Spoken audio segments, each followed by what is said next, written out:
인사하겠습니다. 말씀과 기도로 하나님과 사람 앞에 거룩해집시다. 아멘. 이제 이렇게 인사하는 것은 올해 마지막인 것 같습니다. 옆에 계신 분들과 새해 복 많이 받으십시오. 한 번 더 인사하겠습니다. 새해 복 많이 받으십시오. 아멘. 네. 우리가 세배하면서 하면 더 좋았을 텐데 못해서 안타까운 것 같습니다. 성경에 보면 소명을 다루는 소명의 기사가, 아주 유명한 소명의 기사가 3번 등장합니다. 이사야 6장에 보면 이사야를 부르시는 그 소명, 그리고 사도행전 9장에 보면 사도 바울을 부르시는 그런 소명의 기사가 기록되어 있고, 우리가 오늘 본문에서 다루고자 하는 이 모세의 소명, 이 3가지가 성경에 기록된 유명한 소명의 기사입니다. 보통 우리가 하나님의 부르심을 소명이라고 얘기를 하고 있는데, 이 소명이라는 단어에서 이 명자는 한자로 보면 목숨 명자입니다. 그러니까 우리가 기본적으로 소명이라고 할 때 하나님께서 우리를 부르실 때 우리에게 무엇을 원하시는지를 마음 가운데 좀 새겼으면 좋겠습니다. 뭘 원하실까요? 우리의 생명, 우리의 좋은 전제를 하나님께서 원하신다라는 거예요. 우리의 돈이나 우리의 권력이나 재능이나 끼를 원하시는 것이 아니라 뭘 원하신다고요? 우리의 생명을 원하시고 우리를 부르신다라는 것입니다. 사실 그 생명을 누가 주신 거예요? 하나님께서 주신 것 아니겠습니까? 그래서 우리의 모든 것을 원하시는, 사실 우리에게 생명보다 더 귀하고 값진 것은 없지 않습니까? 근데 하나님께서 그렇게 우리를 부르시고 우리를 인도하신다라는 것입니다. 그럼 이런 기본 전제, 소명이 무엇인지를 알고 우리 오늘 말씀을 좀 함께 나누길 원합니다. 여러분, 우리가 잘 아는 것처럼 모세가 태어난 지 이제 석 달 만에 어떻게 됐어요? 다 죽이라고 했기 때문에, 이 남자인 다 죽이라는 그 명령 때문에 이 갈대 상자에 이 아이를 태우고 나일강에 떠내려 보냅니다. 그래서 이 모세의 이름이 뭐냐면 건져낸 자라는 그런 이름이 있습니다. 그렇게 갈대 상자, 마치 방주와도 같이 똑같은 단어입니다. 방주하고 이 갈대 상자가 그렇게 어떻게 해요? 하나님의 인도하심 따라 떠내려 가다가 누구 앞에 멈추게 된 거예요? 네, 바로의 공주 앞에 멈추게 되었습니다. 그리고 모세의 누이가 쪼르르 달려가서 뭐라고 얘기해요?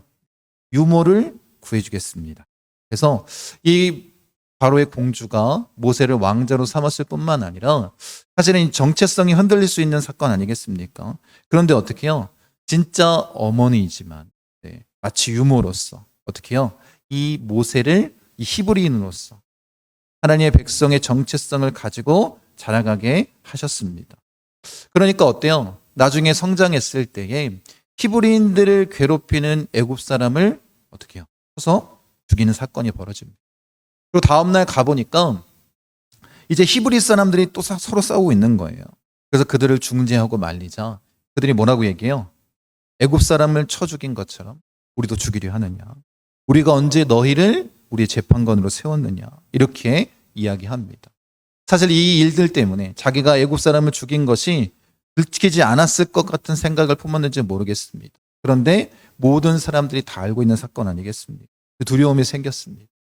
그런데 바로 역시 모세가 이 애굽 사람을 죽였다라는 사실을 알고 누구를 죽이려고 해요? 모세를 죽이려고 합니다. 그래서 모세는 광야로 도망갈 수밖에 없었습니다. 근데 애굽에서 광야로 도망갔는데 짧은 길을 나온 것이 아니라 먼 미디안 광야까지 그렇게 도망치게 됩니다. 그림을 잠깐 보세요. 얼마나 많이 도망쳤는지.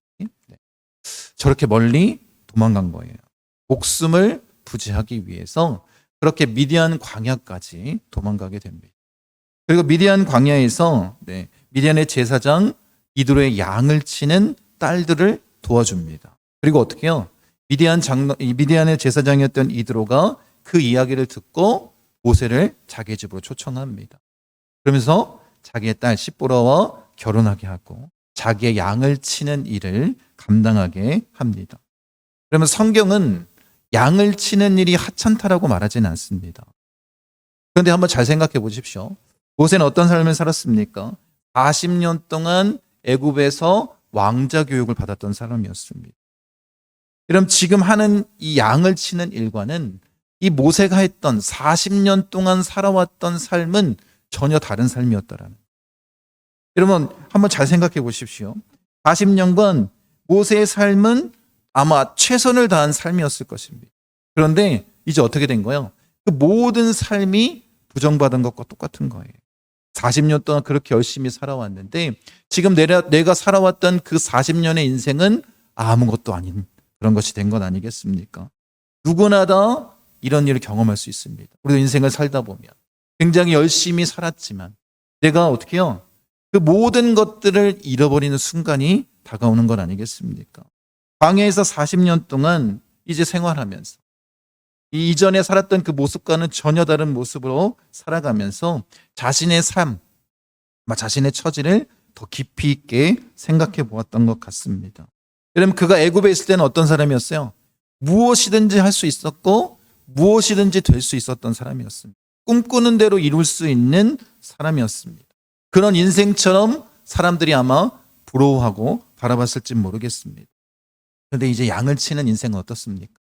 아무것도 아닌 그런 인생처럼 보이고 아무것도 할 수 없는 그런 인생처럼 그렇게 광야에서 살아가는 삶이었습니다. 여러분 잊혀진 광야에서 아무도 나를 기억하지 않고 그렇게 포기한 것 같을 때에 하나님께서 어떻게 해요? 이 모세를 부르십니다. 사실 하나님의 부르심은 어느 때에 나타나냐면 내가 뭔가를 할 수 있을 때가 아니라 어떻게 해요? 나는 아무것도 할 수 없습니다. 나는 아무것도 아닙니다. 이런 고백을 할 수 있을 때 하나님께서 부르시는 건 아니겠습니까? 그 하나님의 때 하나님의 능력으로 누구를 부른 거예요? 모세를 부르십니다. 여러분 이것이 참 중요한 것 아니겠습니까? 사실 모세의 전 인생, 전반기의 삶이나 후반기의 삶을 우리가 살펴보면 이 모세는 어떤 삶을 살고 있었어요? 히브리인들을 위한 삶을 살았습니다. 왕자였을 때도 히브리인들을 위해서 살인을 저질렀고 나중에 광야 생활 끝난 80세 이후에도 이스라엘 백성들 어떻게 해요? 애굽에서 인도해내기 위한 삶을 살았습니다. 그런데 차이점은 뭐냐면 먼저 전반기의 삶이었던 40년은 어때요? 내가 무엇이든지 할 수 있을 것 같고 내가 그렇게 꿈꾸는 대로 이루어질 수 있었던 것 같았던 내 능력을 믿고 있을 때에는 어떤 일이 벌어졌습니까? 사람을 죽이는 살인자의 삶을 살았습니다. 그런데 나중에 광야에서 아무것도 할 수 없는 존재, 나는 아무것도 아닌 존재라고 깨달았을 때 누가 함께 하셨습니까? 하나님이 함께 하셨고 그 놀라운 역사, 애굽에서 이스라엘 백성들을 이끌어 나올 수 있는 그런 역사를 나타낸 건 아니겠습니까? 여러분 사실 모세가 광야 40년간 살 때 대충 산 건 아닙니다. 아까 전에 우리 그 사진에서 우리 그림에서 잠깐 본 것처럼 미디안 광야에서 어디까지 양을 치러 간 거예요? 시내산까지 양을 치러 갔습니다. 그러니까 자기에게 맡겨진 일은 굉장히 열성적으로 최선을 다하는 삶을 그가 살았습니다. 사실 하나님의 부르심, 하나님이 우리를 부르실 때 가장 먼저 보시는 것도 이건 아니겠습니까? 베드로가 어떻게 해요? 밤새도록 그물을 던졌던 것처럼 자기 일에 충실한 삶을 살아갈 때 하나님께서 우리를 부르시고 그 모습을 보시고 우리를 사용하는 건 아니겠습니까? 모세 역시 어떻게 해요? 자신에게 맡겨진 그 삶에는 최선을 다하는 삶을 살았다는 것입니다. 그렇게 시내산에서 와서 양을 치고 있을 때 여러분 우리가 기억할 것은 이것입니다. 하나님은 우리에게 부르시고 우리가 말씀하실 때에 일상의 일들을 통해서 우리에게 말씀하신다는 거예요. 양을 치고 있다가 늘 보던 떨기나무였습니다. 그런데 그 떨기나무가 어떻게 해요? 불이 붙기는 했는데 하지 않는 떨기나무를 본 거예요. 그러니 얼마나 신기하겠습니까? 그 가까이 다가갔을 때 하나님께서 뭐라고 부르세요? 모세야, 모세야 하고 2번 부르십니다. 사실 하나님께서 우리를 부르실 때 2번 부르십니다. 항상 사무엘아, 사무엘아, 사울아, 사울아. 한 번 부르시면 어때요? 하나님의 음성이 아닐 수도 있습니다. 착각하지 마십시오. 이 2번 불렀다는 것은 어떤 의미냐면 하나님께서 어떻게 하셨다는 거예요? 이 모세를 통한 계획을 다 세워주셨다는 거예요. 그리고 이것을 확실하게 이루실 것이라는 그런 확신을 가지고 선포하신 건 아니겠습니까? 그렇게 모세를 찾아와 주셨고 모세를 부르셨습니다. 하나님을 통해서 행하실 그 일들, 하나님이 함께 이루실 그 모든 역사를 계획하시고 또 그것을 말씀해 주시고 그렇게 진행하시는 것 아니겠습니까? 그러면서 출애굽기 3장 5절에 이렇게 말씀하십니다. 같이 한번 읽겠습니다. 하나님이 이르시되 이리로 가까이 오지 말라. 내가 선 곳은 거룩한 땅이니 내 발에서 신을 벗으라. 사실 이 신의 산은 바위로 이루어진 그런 산입니다. 그래서 맨발로 걷기가 매우 사나운 곳입니다. 근데 지금 뭐라고 말씀하고 있는 거예요? 내 발에서 신을 벗으라 라고 말씀하십니다.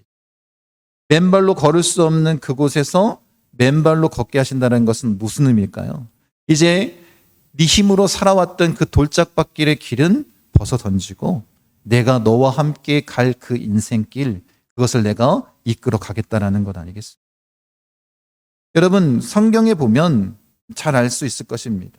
이 룻을 아내로 맡기 위해서 이 보아스가 기업 물을 자에 뭘 가지고 와요? 신발을 가지고 옵니다. 신발을 받아왔다는 것은 어떤 의미냐면 자기의 권한을 넘긴다는 의미입니다. 그러니까 모세가 신발을 벗었다는 것도 이와 동일하게 볼 수 있는 거예요. 내가 가지고 있는 자기 중심적인 나의 삶의 모든 주권을 누구에게 넘기겠다라는 거예요? 하나님께 넘기겠다는 의미입니다. 여러분, 우리가 중요한 이 부르심, 하나님 우리를 부르셨을 때에 우리가 행할 일은 단 한 가지입니다. 뭐예요? 우리의 주권을 하나님 앞에 다 넘겨드리는 것입니다.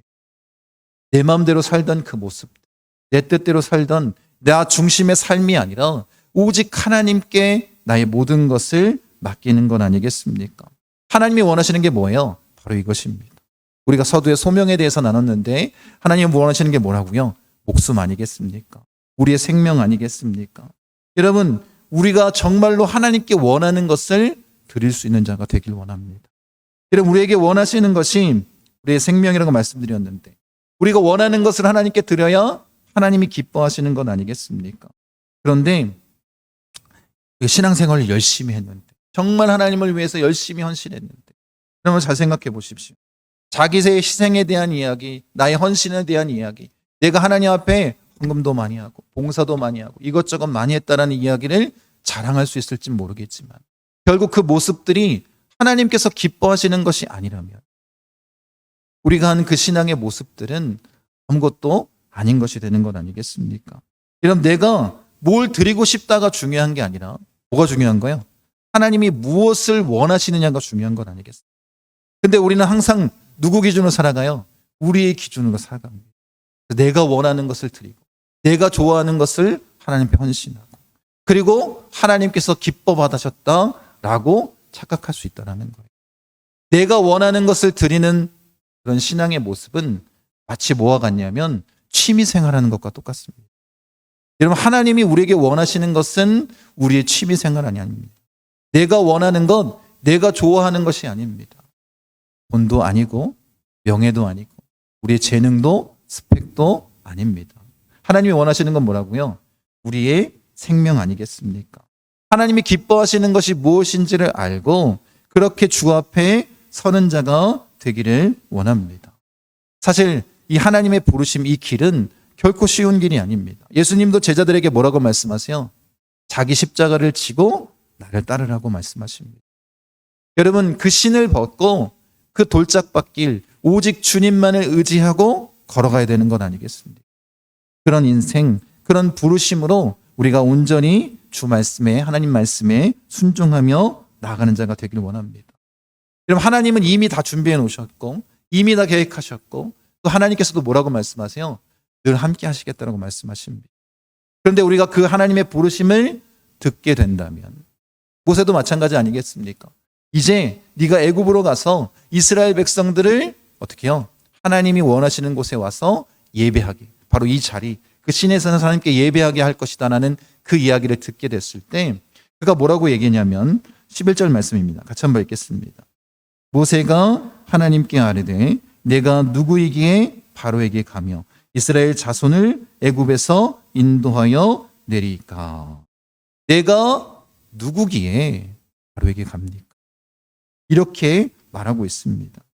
여러분, 우리의 연약함, 내가 아무것도 할 수 없고 내가 아무것도 아닌 존재라는 깨달았을 때에 하나님께서 우리를 부르시는 것 아니겠습니까? 근데 전적으로 하나님을 믿고 의지하며 나아가야 되는데 우리의 마음이 그렇게 쉽게 열리는 것은 아닌 것 같습니다. 모세도 뭐라고 얘기하고 있어요? 내가 누구기에 이렇게 일을 감당하며 나아갈 수 있습니까? 라고 말하지 않습니까? 80세 아무것도 할 수 없는 그 존재가 되었을 때 그의 고백은 뭐였다라는 거예요? 나는 아무것도 할 수 없습니다. 였지만 그가 두려워했던 것, 내가 누구기에 하나님의 부르심, 이 사명을 감당하며 나아갈 수 있습니까? 라고 말하는 것 아니겠습니까? 여러분, 그래서 계속해서 내가 아무것도 아닌 존재이기 때문에 하나님의 그 부르심에 계속해서 토를 답니다. 이스라엘 백성들이 하나님의 이름, 하나님이 누구라고 하면 내가 뭐라고 얘기해야 됩니까? 라는 그런 질문을 합니다. 스스로 있는 자다라고 주님 말씀하셨고, 아브라함과 이삭과 야곱의 하나님이라는 것도 말씀해 주셨습니다. 그것도 성에 차지 않았습니다. 분명히 이스라엘 백성들이 내가 가서 이야기를 했을 때 믿지 않을 것입니다. 그때 하나님께서 뭘 주세요? 능력까지도 주십니다. 마지막에 뭐라고 얘기해요? 나는 입술이 둔한 자라고, 나는 말을 잘 못한다고, 그런 이야기까지 합니다. 여러분, 하나님께서 그렇게 땡깡 부리고 있는 모세에게 아론까지 붙여주시면서 여러분 뭐라고 말씀하세요? 하나님께서 노하셨다라고 말씀하고 있습니다. 여러분, 중요한 건 이거예요. 나는 아무것도 아닌 존재입니다. 나는 아무것도 할 수 없습니다. 이런 믿음의 고백은 굉장히 좋습니다. 근데 문제는 뭐냐면 지금 이 모세처럼 나는 아무것도 할 수 없기 때문에 뭐 한다고요? 아무것도 하지 않겠습니다. 이런 신앙의 모습을 갖고 있는 자들이 너무나도 많다라는 거예요. 내가 정말로 아무것도 할 수 없는 존재는 깨닫고 하나님의 부르심을, 그 소명을 들었음에도 불구하고 뭐 한다는 거예요? 나는 아무것도 못하겠습니다. 이런 신앙의 모습으로 나아가는 자들이 너무나도 많다라는 것입니다. 여러분, 우리가 깨달아야 되지 않겠습니까? 여러분, 우리가 그렇게 부족하고 연약하지만 누가 함께 하신다라는 거예요? 하나님이 함께 하신다라고 말씀하십니다. 그런데 우리는 계속 뭐라고 얘기하고 있다고요? 그래서 나는 아무것도 할 수 없습니다. 아무것도 하지 않겠습니다. 이런 모습으로 나아간다면 그 하나님의 뜻을 누가 이루며 나아가겠습니까? 모세 역시 이런 연약함 가운데 나아갔습니다. 그런데 이렇게 아무것도 할 수 없다라고 말하는 이 모세, 그 모세에게 하나님이 뭐 하셨어요? 하나님이 진노하셨습니다. 우리도 마찬가지 아니겠습니까? 그 부르심을 계속해서 거역하고 나아간다면 우리에게 남겨있는 건 뭐예요? 하나님의 노하심밖에 없다라는 것, 진노밖에 없다라는 것을 깨닫는 자가 되기를 원합니다. 여러분, 분명히 내가 누구이길래 이 일을 행합니까? 라고 모세가 질문했을 때 하나님의 대답은 이렇습니다. 12절 말씀 같이 한번 읽겠습니다. 하나님이 이르시되 내가 반드시 너와 함께 있으리라. 내가 그 백성을 애굽에서 인도하여 낸 후에 너희가 이 산에서 하나님을 섬기리니 이것이 내가 너를 보낸 증거니라 라고 말씀하십니다. 여러분, 하나님이 말씀하신 게 뭐예요? 내가 누구입니까? 라고 그런 질문을 던졌을 때 하나님이 대답하신 것이 아니라 뭐라고 말씀하시냐면 나는 하나님인데 너와 함께 할 거야, 이렇게 말씀하십니다. 여러분, 우리가 꼭 기억할 건 이것입니다. 하나님이 우리를 부르시고 그냥 내버려 두시지 않는다라는 거예요. 내가 너와 함께 하겠다. 여러분, 이것보다 더 큰 응답이 어디 있겠습니까? 내가 너를 보낸 증거를 보여줄 텐데 어떻게 해요? 바로 이곳에서 이스라엘 백성들이 예배하게 될 것이다. 여러분, 이것이 얼마나 큰 은혜입니까? 그리고 뭐라고 말씀하신다요? 하고요. 늘 하나님이 우리와 함께 하신다라고 말씀하신다는 것입니다. 여러분, 이것이 우리에게 축복 아닙니까? 이것이 우리의 능력 아니겠습니까?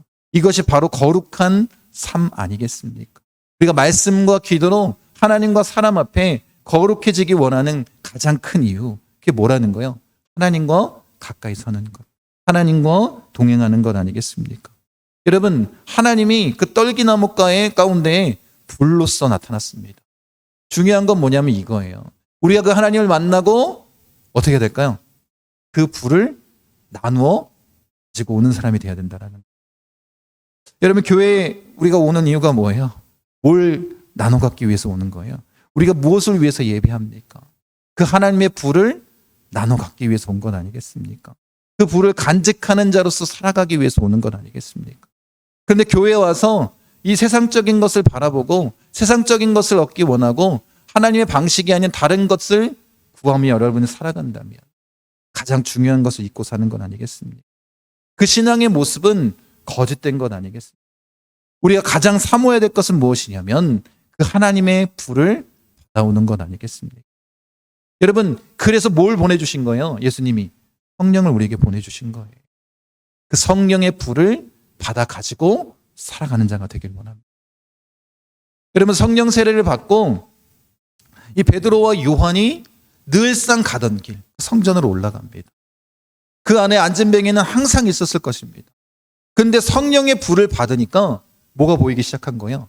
그 전에 보이지 않던 것이 보입니다. 안전뱅이를 주목하여 바라보고 그에게 뭐라고 말하고 있어요? 금과 은은 내게 없습니다. 그런데 나사렛 예수 이름으로 일어나 걸으십시오. 바꿔서 얘기하면 이것입니다. 내 안에 성령의 불이 있는데 내가 이것을 당신에게 나눠주겠습니다. 여러분, 이것이 그리스도인의 소명이고 그리스도인의 삶 아니겠습니까?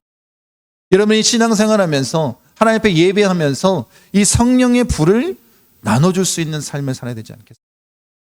제가 이 설날을 앞두고 이 말씀을 전할 때 이 소명이라는 좀 무거운 주제를 전하는 게 조금 부담이 되긴 했는데 어떤 마음을 주셨냐면 여러분이 가족들을 만날 때에 이런 분명한 소명을 가지고 만났으면 좋겠다라는 거예요. 그냥 오랜만에 가족들을 만났으니까 함께 즐거운 시간 보내고 가야지. 이게 아니라 정말로 하나님이 주신 그 사명, 그 불을 나눠줄 수 있는 자, 성령의 능력을 나눠줄 수 있는 자가 되기를 원합니다. 여러분, 모세는 분명히 하나님 앞에 뭐라고 얘기했다고요? 내가 누구입니까? 라고 얘기했을 때 하나님은 대답하지 않으십니다. 그런데 언제 대답하시냐면 그가 마지막 죽음을 앞두고 하나님께서 대답하십니다. 말씀 같이 한번 읽어보도록 하겠습니다. 신명기 말씀입니다. 그 후에는 이스라엘의 모세와 같은 선지자가 일어나지 못하였나니 모세는 여호와께서 대면하여 아시던 자요 여호와께서 그를 애굽 땅에 보내사 바로와 그의 모든 신하와 그의 온 땅의 모든 이적과 기사와 모든 큰 권능과 위엄을 행하게 하심에 온 이스라엘의 목전에서 그것을 행한 자이더라. 내가 누구입니까? 라고 물어봤을 때 하나님이 대답을 안 하신 이유는 뭐냐면 지금 하나님은 뭘 보고 계신 거예요? 하나님과 함께 모세가 나아가서 그가 이루어갈 그 모든 역사를 바라보시면서 주님이 부르신 것 아니겠습니까? 근데 모세는 그걸 볼 수 있어요? 없어요? 볼 수 없습니다. 그러니 어떻게 해요? 그에게 아무리 얘기한다 한들 그가 믿을 수 있겠습니까? 그런데 그의 죽음 앞에 하나님이 그를 평가하시는 건 아니겠습니까? 여러분, 모든 그리스도인들은 마지막 때에 이런 평가를 받게 되는 거예요. 여러분, 분명히 여러분에게 각자에게 주어진 소명이 있습니다. 그것을 내가 얼마만큼 잘 감당하며 나아간다. 언제 하나님께서 말씀하신다고요? 마지막 때에, 예수님의 재림의 때에, 그 심판의 날 우리에게 말씀하시지 않겠습니까? 그럼 여러분들은 뭐라고 대답하시겠습니까? 여러분, 사실 지금 읽었던 이 신명기 말씀은 모세가 어떻게 해요? 그렇게 꿈꿔왔던 가나안 땅에 들어가지 못하고 죽음을 맞이하면서 듣게 된 이야기입니다. 근데 모세가 가나안 땅에 들어가지 못한 것 때문에 불평하거나 원망하진 않았을 것입니다. 왜냐하면 하나님의 부르심은 모세의 소명은 어디까지인 거예요? 출애굽까지입니다. 이스라엘 백성들을 이끌어내서 가나안 땅 앞에까지 이끌어가는 것이 모세의 사명이었고 소명이었습니다. 여러분, 그런데 우리가 이것을 좀 생각했으면 좋겠습니다. 하나님이 우리를 사용하실 때, 하나님이 우리를 부르시고 쓰실 때에 우리에게 먼저 그 하나님의 일을 감당할 수 있도록 준비시키시며 보여주신다라는 거예요. 여러분, 모세는 40년 동안 어디서 살았어요? 광야에서 살았습니다. 그리고 그 광야의 그 과정, 자기가 그 양을 치며 살았던 그곳이 이스라엘 백성들이 40년 동안 광야 생활했던 그곳입니다. 그러니까 어때요? 이미 40년 전에 하나님께서 모세를 준비시켜 주신 거예요. 너의 소명은 어디까지라는 거예요? 광야까지라는 거예요. 여러분, 여호수아는 가데스 바네아에서 정탐꾼으로서 어딜 가요? 가나안 땅에 들어갑니다. 40일 동안 돌아다니면서 가나안 땅 이곳저곳을 다 바라보게 하십니다. 그리고 그 가나안 땅을 정복하는 자로서 누굴 세워주시는 거예요? 여호수아를 세워주신 거예요. 여러분의 인생도 마찬가지입니다. 여러분 지금 내가 하고 있는 일이 아무것도 아닌 것처럼 보일진 모르겠지만 그 일들을 통해서 하나님께서 보여주시는 거예요. 그 너의 사명이 이것이다. 네가 나를 위해서 이렇게 감당하며 있으면 좋겠다. 여러분들 그 꿈과 비전을 온전히 바라볼 수 있는 자가 되길 원합니다. 하나님이 우리에게 주신 소명을 온전히 품고 나아가는 자가 되길 원합니다. 그렇게 우리의 목숨까지도 원하시는 주님 앞에 나의 전 존재를 드릴 수 있는 소명의 사람, 사명을 온전히 감당하는 말씀과 기도로 하나님과 사람 앞에 거룩해지는 우리 목포순복음 중학교 성도님 되시기를 간절히 축원드립니다.